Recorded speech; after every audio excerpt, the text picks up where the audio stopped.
Hello there! It's Greggy Soriano. Mirror glaze cakes, or how the French like to call it, Muah, have been very popular recently in the baking world. And today, I'm going to show you guys how to decorate a mirror glaze cake with fun colors like seafoam green, pink, yellow, and a beautiful gray, all in a fun marble effect. I'm going to teach you certain aspects in cake design, including texture, movement, and color. You're even going to learn how to make chocolate fans and embellish your cake with beautiful candies. You're going to learn all these tips and tricks right here today on Greggy's Digest. There are a million video tutorials and recipes on how to mirror glaze a cake, so I figured I'd skip this and go right on ahead to the fun part and decorate it. I actually use a professional chef's recipe and method for making this mirror glaze. If you'd like to find out how I make it, you can go right onto my blog and click right here. First, start off by lining a sheet pan with parchment paper, aka parchment paper.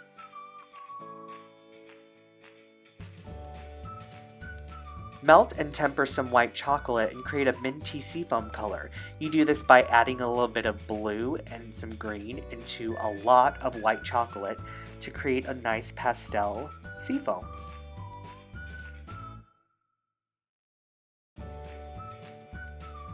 Grab a 12-inch plastic piping bag and fill it with the tempered chocolate.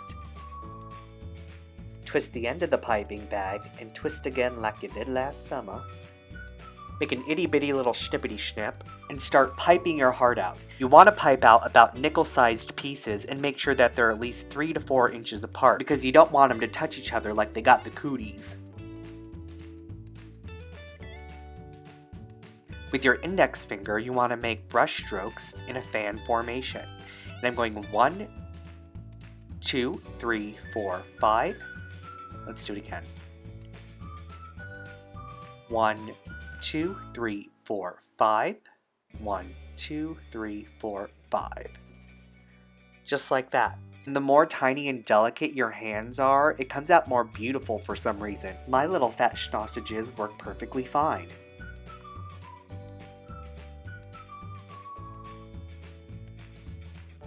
Now carry on and set aside in the fridge to chill. Right here I have some geometric cookies, and I just grabbed some of my leftover melted chocolate and I'm going to decorate them. Just like you do with royal icing and color flow, you want to line it first and just fill it right in. You don't want to focus on it looking too perfect, you want it to be perfectly imperfect, if that makes any sense.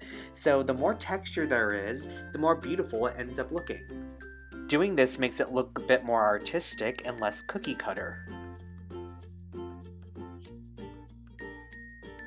Right here I have a chocolate dot that fits perfectly right onto the cookie. For this cookie I melted some pink chocolate and did a little drizzle my nizzle.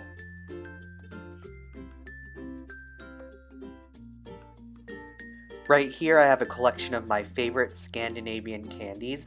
I've been obsessed with all things Scandinavian lately, from design to their food, and my favorite candy shop is Soccerbit in New York City, and also IKEA!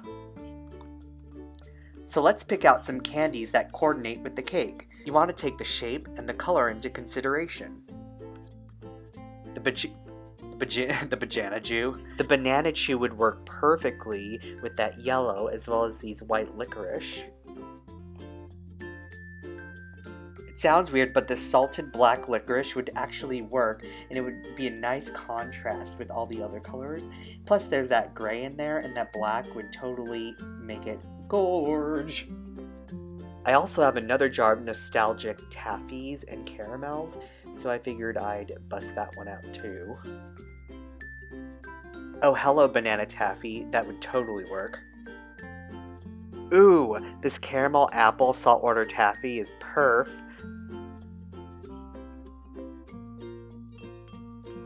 I also made some chocolate pyramid truffles. Aren't these gorge? I love how geometric they are, and it would add tons of nice shape and texture to the cake. We've got mango, we have coconut, and key lime pie, hunty. Now bust out all your couplers and piping tips. This right here is a number 1 plain round tip, and I use this like almost 99.5% of the time. I just love how the little peephole? No, the little pinhole creates beautiful shape and form when you pipe a ball or a bead. Here's an 801 tip if you want to create meringue-like teardrops. An excellent pastry chef works neat, organized, and clean. Prepare your piping bags for royal icing or buttercream because mise en place is muy importante. Right here I have a set of elastic bands, binder clips, and pins whenever I work with royal icing. If you've ever worked with royal icing before, you never want to get it exposed to the air or else it'll get dry and cracked and it won't go through your piping bag. First, you want to start off by piping a bead border on the bottom edge of the cake, just like this. And I'm not going to do the top edge because I love the roundness of the glaze and I don't want to mess up the integrity of the mirror glaze. There's always a front and back to your cake, and if you don't have a bad side, then that's a really good problem to have. But I love this side because it has that lovely gray stripe with movement. So we'll use that. So let's get her into position, and you always want to make sure you center your cake as you turn it. If it's wobbly, then it's not centered. Grab our little goodies we collected, and you're ready for decorating. You just want to think about shape and movement as you place all of your little goodies onto the cake. I like to do it in a gradient effect, so I like to bunch up the larger pieces in the middle and slightly go smaller as it goes out. And I like to put the taller ones in the back and the shorter ones in the front. I just love all this texture. Look at that caramel apple. I love how rigid and rugged it looks. And don't forget your chocolate fans that we made. I put some cookies on it and more chocolate fans, and they're super delicate. I had to use an ice pack right next to me because I have really warm hands.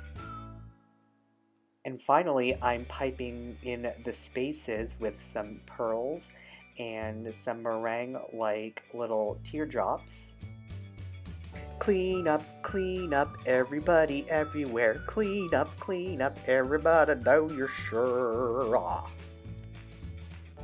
Finish it off by pinning on your coordinated ribbon of choice. And there you have it. Technicolor marbled mirror cake extravaganza. She already died horses. Oh, I need to practice that. Who watches RuPaul's Drag Race? Comment down below if you watch our PDR. Tell me who your favorite drag queen is, and thanks for watching. Bye! Click on the cute little bumblebee to subscribe, click on the video to view my last episode on the right, and visit my website at www.greggysoriano.com. Oh, and follow me on social media in the description links down below. Thanks!